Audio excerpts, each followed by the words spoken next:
नमस्कार दोस्तों, स्वागत है आपका ऑब्जेक्टिव एवरीडे में। मेरा नाम है मनीष सेन और आज के इस वीडियो में हम क्लास 11th की भूगोल पढ़ने वाले हैं।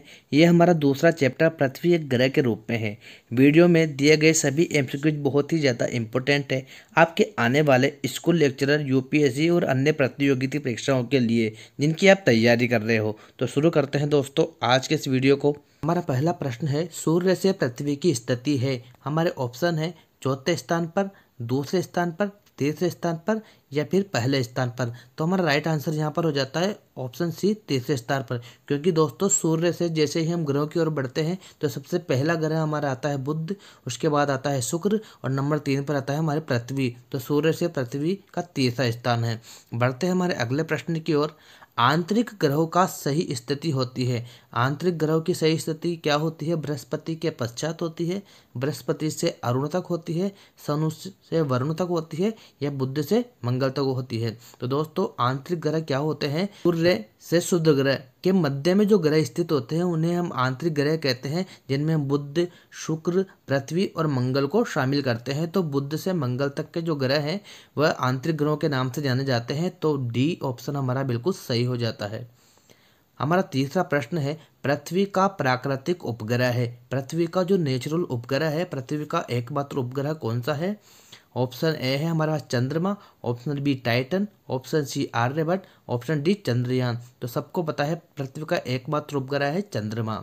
हमारा अगला प्रश्न है, पृथ्वी पर सर्वाधिक तापमान, घनत्व और दबाव पाया जाता है। ऑप्शन ए पृथ्वी के धरातल के निकट, ऑप्शन बी पृथ्वी के मध्य में, ऑप्शन सी है पृथ्वी के ऊपर वायुमंडल में या ऑप्शन डी पृथ्वी के केंद्र में। तो दोस्तों पृथ्वी का सर्वाधिक तापमान, घनत्व और दबाव पृथ्वी के केंद्र में पाया जाता है। हमारा अगला प्रश्न है, निम्न में से जो जीवंत ग्रह है वह है। तो जीवंत ग्रह कौन सा है? बुध, मंगल, पृथ्वी या शनि? तो दोस्तों पृथ्वी ही एकमात्र जीवंत ग्रह है वर्तमान में, अर्थात जिस पर जीवन संभव है ऐसा ग्रह। हमारा अगला प्रश्न है, लाप्लास ने अपनी नीहारिका परिकल्पना कब प्रतिपादित की? तो लाप्लास ने अपनी परिकल्पना कब प्रतिपादित की, उसका सन हमें बताना है। तो हमारे ऑप्शन है 1750 में, 1765 में, 1796 में, 1785 में। तो 1796 में लाप्लास ने अपनी नीहारिका परिकल्पना प्रतिपादित की थी। हमारा अगला प्रश्न है, जेम्स जीन की संकल्पना का क्या नाम था? तो जेम्स जीन की संकल्पना का नाम हमें बताना है। वायव्य राशि परिकल्पना, नीहारिका परिकल्पना, अंतर तारक धुरी परिकल्पना या ज्वारीय परिकल्पना? तो जेम्स जीन से आपको जो है वह ज्वारीय याद रखना है। तो ऑप्शन डी बिल्कुल यहाँ पर राइट हो जाता है। हमारा अगला प्रश्न है, प्रारंभिक चरण में कौन सी गैस सर्वाधिक मात्रा में थी? जब ग्रह बन रहे थे तो सर्वाधिक मात्रा में कौन सी गैस पाई जाती थी? ऑप्शन है नाइट्रोजन, हाइड्रोजन, हीलियम या ऑक्सीजन। तो हमारा सही आंसर यहाँ पर हो जाता है हाइड्रोजन, क्योंकि हीलियम और हाइड्रोजन सर्वाधिक मात्रा में उस समय थी, उनमें से भी हाइड्रोजन को सबसे ज़्यादा बताया गया है। हमारा अगला प्रश्न है, बिग बैंग सिद्धांत के प्रतिपादक कौन है? बिग बैंग थ्योरी जो सर्वप्रसिद्ध थ्योरी है ग्रहों की उत्पत्ति से संबंधित, उसका प्रतिपादक कौन है? ऑप्शन ए है लाप्लास, option B Kant, option C Otto Smith, option D Edwin Hubble. तो सबसे सही आंसर यहाँ पर हो जाता है एडविन हब्बल, जिन्होंने बिग बैंग सिद्धांत प्रतिपादित किया था। हमारा अगला प्रश्न है, तारों का निर्माण लगभग कब हुआ था? तारों के निर्माण के संबंध में टाइम बताना है। 2 से 3 अरब वर्ष पूर्व हुआ था क्या? 5 से 6 अरब वर्ष पूर्व, 7 से 8 अरब वर्ष पूर्व या 9 से 10 अरब वर्ष पूर्व? तो हमारा सही उत्तर हो जाता है 5 से 6 अरब वर्ष पूर्व तारों का निर्माण हुआ था। हमारा अगला प्रश्न है, वर्तमान में कितने उपग्रह हैं? वर्तमान में उपग्रहों की संख्या टोटल कितनी है? 163, 174, 183 या 192? तो वर्तमान में 183 उपग्रह पाए गए हैं। नेक्स्ट क्वेश्चन है, निम्न में से जो जैवियन ग्रह है वह है। जैवियन ग्रह गैसीय ग्रह जिन्हें कहा जाता है, शुक्र ग्रह, शनि ग्रह, पृथ्वी या मंगल? तो दोस्तों ऐसे ग्रह जिनका निर्माण में सर्वाधिक मात्रा में गैसें पाई गई हैं उन्हें जैवियन ग्रह या गैसीय ग्रह कहा जाता है। तो ऑप्शन बी बिल्कुल सही आंसर है यहाँ पर शनि ग्रह, क्योंकि मंगल के बाद के जो ग्रह हैं उन्हें हम जैवियन ग्रह के नाम से जानते हैं। अगला प्रश्न है, डायनासोर का युग किसे कहा जाता है? डायनासोर किस काल में पाए गए थे? कैम्ब्रियन युग में, डोविनियन युग में, जुरासिक युग में या अल्प नूतन युग में। तो डायनासोर के लिए प्रसिद्ध कथन है जुरासिक पार्क, आपने मूवी देखी होगी, तो जुरासिक युग में ही जो है वह डायनासोर पाए गए थे। तो ऑप्शन सी बिल्कुल सही आंसर है। हमारा अगला प्रश्न है, ऑक्सीजन की मात्रा वायुमंडल में कितने वर्ष पूर्व पूर्ण रूप से भर गई थी? ऑक्सीजन का वायुमंडल में कब आया ऑक्सीजन? 100 करोड़ वर्ष पूर्व, 200 करोड़ वर्ष पूर्व, 300 करोड़ वर्ष पूर्व या 400 करोड़ वर्ष पूर्व? तो ऑप्शन बी बिल्कुल सही आंसर है। 200 करोड़ वर्ष पूर्व वायुमंडल में ऑक्सीजन पूर्ण रूप से आ गई थी। हमारा अगला प्रश्न है, सौर मंडल का सबसे बड़ा ग्रह कौन सा है? तो सौर मंडल का सबसे बड़ा ग्रह आपको बताना है शनि, बृहस्पति, मंगल या शुक्र। सबसे बड़ा ग्रह बृहस्पति है आकार के आधार पर। तो दोस्तों हमारा बी ऑप्शन बिल्कुल सही हो जाएगा। निम्न में से कौन सा तत्व वर्तमान वायुमंडल के निर्माण और संशोधन में सहायक नहीं है? वर्तमान में जो वायुमंडल है उनमें कौन निर्माता नहीं रहा है? सौर पवन, विभेदन, गैसीय उत्सर्जन या प्रकाश संश्लेषण? तो ऑप्शन बी विभेदन जो है उस समय नहीं रहा है। ऑप्शन बी बिल्कुल सही आंसर है। बिग बैंग की घटना आज से कितने वर्ष पहले हुई थी? ऑप्शन ए है 13.7 अरब वर्ष पूर्व, ऑप्शन बी 16.3 अरब वर्ष पूर्व, ऑप्शन सी 5 लाख वर्ष पूर्व या ऑप्शन डी 2 करोड़ वर्ष पूर्व? तो ऑप्शन ए बिल्कुल सही आंसर है। 13.7 अरब वर्ष पूर्व बिग बैंग की घटना हुई थी। हमारा अगला प्रश्न है, निम्नलिखित में से कौन सा जोवियन ग्रह नहीं है? गैसीय ग्रह कौन सा नहीं है? Option A Brihaspati, option B Budh, option C Uranus, option D Pluto? तो ऑप्शन बी बिल्कुल सही आंसर है। बुध ग्रह जो है वह जोवियन ग्रह नहीं है क्योंकि ये पार्थिव ग्रह है। बुध, शुक्र, पृथ्वी और मंगल को छोड़कर बाकी सारे ग्रह जोवियन ग्रह हैं। हमारा अगला प्रश्न है, द्वैतारक सिद्धांत किसने दिया? द्वैतारक परिकल्पना जेम्स जीन्स ने, सर लॉरेंस जोफ्री ने, ए और बी दोनों ने या इनमें से कोई नहीं? तो ऑप्शन सी बिल्कुल सही आंसर है। जेम्स जीन व जाफरी ने मिलकर द्वैतारक सिद्धांत दिया था। ब्रह्मांड की उत्पत्ति से संबंधित बिग बैंग सिद्धांत के पक्ष में एडविन हब्बल का कौन सा कथन सत्य है? ऑप्शन ए ब्रह्मांड का विस्तार हो रहा है, ऑप्शन बी आकाश गंगाएं एक दूसरे से दूर हो रही है, ऑप्शन सी यह प्रक्रिया वर्तमान भी जारी है या ऑप्शन डी उपरोक्त सभी? तो बिल्कुल सही जो आंसर है वह है ऑप्शन डी उपरोक्त सभी, क्योंकि ब्रह्मांड का विस्तार वर्तमान में भी हो रहा है ऐसा बिग बैंग सिद्धांत के अनुसार एडविन हब्बल मानते हैं। और आकाश गंगाएं अभी वर्तमान में भी दूर दूर जा रही है, पर इतनी धीमी गति से जा रही है कि हमें दिखाई नहीं देता, और यह प्रक्रिया है वर्तमान में जारी है और आगे भी जारी रहेगी। तो सारे कथन बिल्कुल सत्य है। ऑप्शन डी बिल्कुल सही आंसर है। अगला प्रश्न है, निहारिका का अर्थ क्या होता है? निहारिका नेबुला का क्या अर्थ है? बड़े ग्रह को, चांद को निहारिका कहते हैं, गैस व धूल के घूमते बादल को निहारिका कहते हैं या इनमें से कोई नहीं? तो ऑप्शन सी गैस व धूल के घूमते बादल निहारिका के नाम से जाने जाते हैं।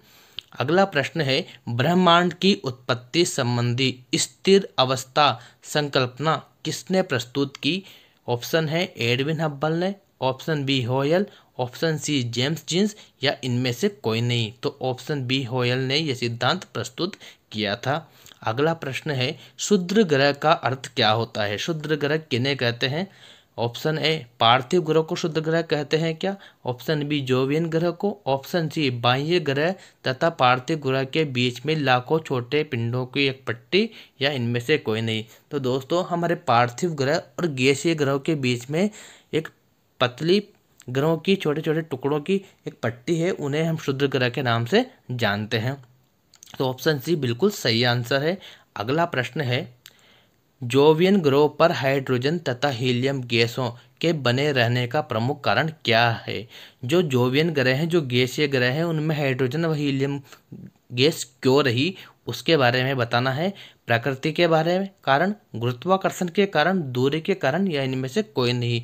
तो दोस्तों जोवियन ग्रह सूर्य से ज़्यादा दूरी पर स्थित है, इस वजह से हाइड्रोजन और हीलियम की मात्रा इनमें सर्वाधिक रही है। तो दूरी ही इसका सबसे उत्तम कारण है। ऑप्शन सी बिल्कुल सही आंसर है। हमारा अगला प्रश्न है, पृथ्वी पर जीवन के विकास का प्रारंभ आज से कितने वर्ष पहले हुआ था? पृथ्वी पर जीवन लगभग 100 करोड़ वर्ष पहले, ऑप्शन बी लगभग 5 करोड़ वर्ष पहले, ऑप्शन सी लगभग 2 करोड़ वर्ष पहले, ऑप्शन डी लगभग 380 करोड़ वर्ष पहले। तो ऑप्शन डी बिल्कुल सही आंसर है। पृथ्वी पर जीवन लगभग 380 करोड़ वर्ष पहले ही प्रारंभ हुआ था। अगला प्रश्न है, डंबल सिद्धांत का प्रतिपादन किसके द्वारा किया गया है? जेम्स जीन्स द्वारा, सर जॉर्ज डार्विन द्वारा, एडविन हब्बल या इनमें से कोई नहीं? तो सर जॉर्ज डार्विन ने डंबल सिद्धांत भूगोल में दिया था। ऑप्शन बी बिल्कुल सही आंसर है। अगला प्रश्न है, निम्न में से कौन सी अवधि सबसे लंबी है? Option A eon, option B महाकल्प, ऑप्शन सी कल्प, ऑप्शन डी युग। ये सारे समय के बोधक कारक हैं जो एक टाइम पीरियड को बताते हैं, एक लंबे जीवन को बताते हैं। तो ईयान सबसे लंबी अवधि का यहाँ पर जो है वह अवधि वाला कारक है जो समय के बारे में बताता है। ऑप्शन ए बिल्कुल सही आंसर है। अगला प्रश्न है, पृथ्वी के प्रारंभिक काल के संदर्भ में कौन सा कथन सत्य है? ऑप्शन ए पृथ्वी चट्टानी ग्रह थी, ऑप्शन बी पृथ्वी एक गर्म आग का गोला थी, ऑप्शन सी पृथ्वी वीरान थी या ऑप्शन डी उपरोक्त सभी। तो दोस्तों सही आंसर है ऑप्शन डी उपरोक्त सभी, क्योंकि पृथ्वी का जब निर्माण हुआ था तो पृथ्वी पे सब जगह चट्टानें ही थी और पृथ्वी एक गर्म आग के गोले के समान थी और पृथ्वी पर किसी भी प्रकार का जीव, किसी भी प्रकार की वनस्पति नहीं पाई गई थी। यह एक वीरान ग्रह थी। तो सारे कथन बिल्कुल सत्य है। अगला प्रश्न है, कौन सा ग्रह पार्थिव ग्रह है? तो बुध, शुक्र, मंगल ये सारे ग्रह पार्थिव ग्रह है। इनमें आप पृथ्वी को भी जोड़ लीजिए, क्योंकि पृथ्वी से संबंधित पदार्थों का, पृथ्वी से की तरह ही पदार्थों से यह ग्रह निर्मित है, इसलिए इन्हें पार्थिव ग्रह का नाम दिया गया है। अगला प्रश्न है, निम्न में से कौन सा ग्रह जोवियन ग्रह नहीं है? गैसीय ग्रह कौन सा नहीं है? बुध, अरुण, वरुण या शनि? तो यहाँ पर बुध ग्रह एक जोवियन ग्रह नहीं है, क्योंकि उसकी गिनती पार्थिव ग्रह में होती है। अगला प्रश्न है, पृथ्वी के अलावा और किस ग्रह पर जीवन की संभावना है? तो दोस्तों ऑप्शन है शनि, शुक्र, मंगल या कोई और ग्रह। तो दोस्तों मंगल ग्रह पर वर्तमान में जीवन की संभावनाएं जता जा रही है। तो ऑप्शन डी बिल्कुल सही आंसर यहाँ पर हो जाता है। अगला प्रश्न है हमारा, सौर मंडल में सबसे अधिक घनत्व वाला ग्रह कौन सा है? तो सौर मंडल में सबसे अधिक घनत्व जिस ग्रह का है, शुक्र, पृथ्वी, शनि या अरुण? तो सौर मंडल में सबसे अधिक घनत्व वाला ग्रह जो ऑप्शन में है उनमें पृथ्वी का घनत्व सबसे ज़्यादा है। तो सही आंसर हो जाएगा हमारा पृथ्वी, ऑप्शन बी।